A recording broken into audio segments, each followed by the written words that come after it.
It can feel sometimes like we're plagued with reboots, remakes, and sequels. Surely it wasn't always like this. But when did it start? And will it be like this forever? Well, to get into that, let's talk about something called the 20-year cycle. We see it in all forms of art: fashion, music, movies. Hello.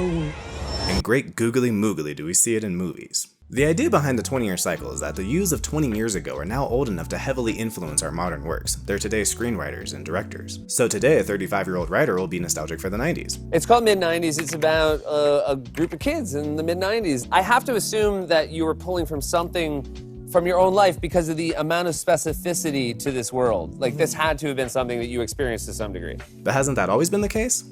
Well, yes and no. You see, part of why it's more common today is because the studios have found the magic value in the pre-sold audience. If you want to try to secure funding from a studio for your sci-fi cop movie, then it's a lot easier to convince them of the return of investment on a reboot for RoboCop than it is for Space Cop. The problem with fandom is they care more about branding than they do substance. Yeah. It says Star Wars, here's my money. Yeah. It says Spider-Man, here's my money. The audience will feel a lot safer watching something that they're already familiar with, and so they'd rather spend their money on that than take a big risk by seeing some original movie that they don't really have a frame of reference for. Which is great if you just care about the art and maybe you can fund it yourself, but if you need investors, it's difficult to sell an original script right now. You're now making movies for 16-year-olds and China. And that's it. You think of some of your favorite movies growing up, those movies wouldn't get made today. Goonies. Wouldn't get made today. Halloween. Wouldn't get made today. Thing. Wouldn't get made today. Damn.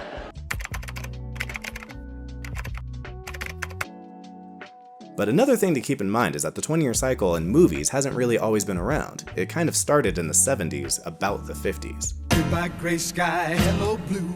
There's nothing can hold me when I hold you. You see, the creators of the 70s grew up as children in the 50s, and they were highly influenced by the television. You can tune in this wonderful new Westinghouse television set with just one hand like this, because it has the sensational new Westinghouse single dial control. Television became a household item in the 50s, and so suddenly everybody had lots of shows that represented that decade.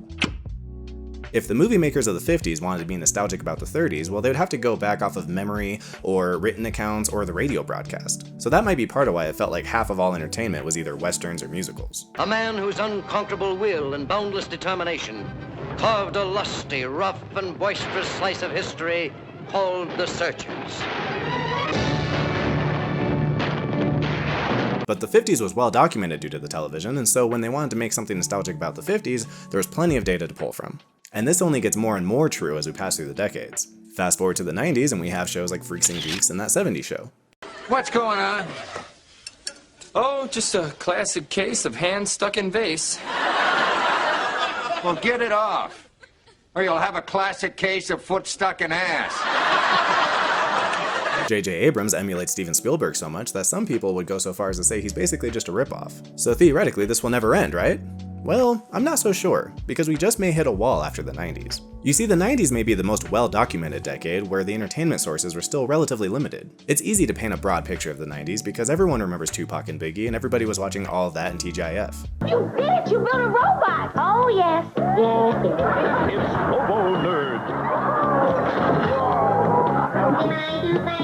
There was really only a few TV channels and radio stations worth watching or listening to, so everyone kind of absorbed the same media. But then the millennium came, and along with it, legal troubles over copyright infringement aren't slowing down Napster. The song-swapping company is now in the top 50 list of most visited sites on the web. And today, with quarterly revenues of $21 million, Netflix Incorporated went public at an $82.5 million valuation. Proud parents and children post hundreds of hours of video to YouTube every minute. Suddenly you didn't just have to watch what was on TV or listen to what was on the radio. You could go seek out highly attuned to your taste entertainment and then download it onto your iPod. This amazing little device holds 1,000 songs, and it goes right in my pocket. The The youth of the 2000s marked a watershed moment where all of a sudden they became the generation of personal entertainment, which overall has been really great because it opened up a lot more options for us. But it also makes it really hard to have a broad enough reference point for everyone else to feel nostalgic about that time period. If you wanted to make a mid-90s about the 2010s, well, what would you put in it? Sure, you may have some strong feelings about what media defined that decade, but would everyone else have the same feelings? And another point to keep in mind is that today's youth are also being inundated with so many reboots and remakes that they possibly aren't getting the critical mass of original films for them to be nostalgic about in the future. And a lot of those remakes are being rated substantially lower than the originals, and so are these kids going to grow up to be nostalgic about properties that they really didn't like that much in the first place? So if the 20-year cycle dries up after the 90s references are all used up, well then, what's next? Well, if we're lucky, everyone will just start making original content again. But I think for a peek in the future of the movie industry, all we have to do is look at the music industry.